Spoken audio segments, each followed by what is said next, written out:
ഇവിടെ റീൽസ് കണ്ടോണ്ടിരിക്കുക, രണ്ടക്ഷരം പഠിച്ചൂടെ? എന്താണ് കണക്കൊന്നും ചെയ്ത് നോക്ക്.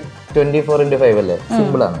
24x5 4x5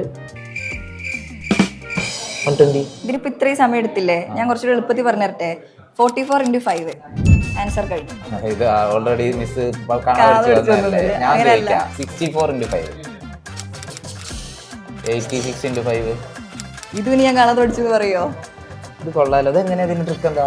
ഇത്രയും സ്റ്റെപ്പ് ഒന്നും എഴുതാതെ ഏതൊരു ഇരട്ട സംഖ്യനെയും 5 കൊണ്ട് മൾട്ടിപ്ലൈ ചെയ്യുന്നതിന്റെ ട്രിക്ക് ഞാൻ പറഞ്ഞുതരാം. ഇപ്പൊ നമ്മളിത് ആദ്യത്തെ 24 ഇരട്ട സംഖ്യ നമുക്ക് പകുതി എടുക്കാൻ പറ്റൂലേ? 24ന്റെ പകുതി എത്രയാ? 12 എഴുതുക, ഒരു 0 ഇടുക. 120. 44ന്റെ പകുതി എത്രയാ? 22 എഴുതുക, 0 എഴുതുക. 64ന്റെ പകുതി 32, 0 എഴുതി. സിമ്പിൾ അല്ലേ? അങ്ങനെയാണെങ്കിൽ ഇവർക്കൊരു ചോദ്യം കൊടുത്താലോ? 36x5 ഈ ട്രിക്ക് യൂസ് ചെയ്തിട്ട് കണ്ടുപിടിക്കാം.